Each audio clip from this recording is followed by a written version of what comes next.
ስለዚህ እመቤታችን ለበረከት የተመረጥንባት የበረከት እናታችን ለአባቶቿ እናት የሆነች ልጅ። በገጠር እናቶቻችን ምን ይላሉ? ልጆቻቸው ሰርተው ከድህነት ሲታደጓቸው በረሃብ ዘመን ልጃቸው እንጀራ ዞላቸው ሲመጡ ሲያመጣላቸው የወለዱት ይወልዳል ይላል። እስኪ በሉ የወለዱት ምን ይላል?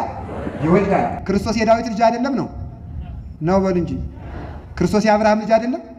ስለዚህ አብርሃም ዳዊትን ወለደ፣ አብርሃም ክርስቶስን ወለደ፣ ዳዊት ክርስቶስን ወለደ።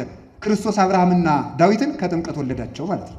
ከገቦ ማህፀን ወለዳቸው። የወለዱት ይወልዳል። ጠቢብ ልጅ ቢወልዱ አባቱን በገነት ያሳርፈዋል። ጠቢብ ልጅ እናቱን ያሳርፋል። ሰነፍ ልጅ ደግሞ እናቱን እንዳሳዘነ ይኖራል ይላል። እንዳሳዘነ ይኖራል። ልጅ መዳኛ ነው። ልጅ ሰርቶ የሚያበላ ነግዶ የሚያተርፍ ብቻ ሳይሆን ጧሪ ብቻ ሳይሆን ልጅ የነፍስ መዳኛም ጭምር ነው። ማርያም ብትወለድ አይደለም እናቲቱ ሔዋን የከበረችው ስለዚያ ነው። ስለዚህ እመቤታችን የእናቷ እናት የአባቷም እናት ናት።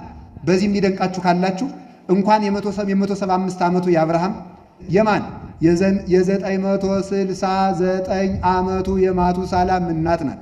እንኳን የእሱ እናት የ930 የአዳምም እናት ናት። እንኳን የነሱ እናት የብሉ የመዋዕል አብላዬ ዘመናትን አስረጅቶ የሚኖረው የዘመናት ባለቤት የቀዳማዊ ቃል የእግዚአብሔር እናትም ናት። ለኛ ሕጹራነ መዋዕል ለምንሆን ዘመናት ጭሮች ለምንሆን ለኛ እናት ብትሆንን ብርቅና ድንቅ አይደለም። ለቀዳማዊ ቃል እናቱ ሆና ተገኝታለችና በዚህ ምክንያት እመቤታችን የበረከት ምንጫችን ናት። በእሷ በረከትን ስላገኘን አሁንም ደግመን በማህሌት ሁልጊዜ የምትባል አንዲት ቃል አለች። ማህሌት ሲጀመር ስቡ ወውዱ ዘሳረ ኩሉ ዓለመ በሐቲ ቃል ይባላል።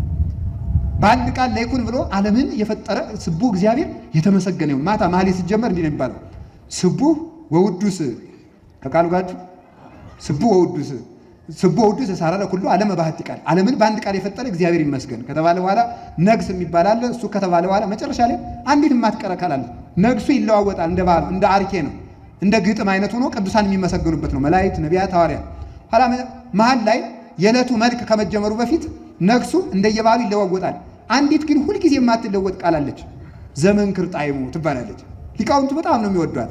ዘመንክር ጣዕሙ ሰላም ለዝክረ ስምኪ ዘመንክር ጣዕሙ ለወልድኪ አምሳለ ደሙ መሰረተ ሕይወት ማርያም ወጥንተ መድኃኒት ዘምቀድሙ ያቂ ሰናይተ ዘፈጠረ ለቤዛ ዓለሙ እግዚአብሔር ይትባረክ ወይትሐቆት ስሙ ይባላል ማለት ነው። ሰላም ለዝክረ ስምኪ ዘመንክር ጣዕሙ ለወልድኪ አምሳለ ደሙ። እንደ ልጅሽ ደም ለሚጣፍጠው እንደ ልጅሽ ደም ሲጠራ እኮ ነው ማርያም ሲል ነው እንደዚህ ብሎ የሚጣፍጠው ማለት ነው። ግን ይሄ ለማን ይጣፍጣል? ይሄን ጣዕም የሚያውቅ ልብ ይስጠን በእውነቱ ማለት ነው። ይሄ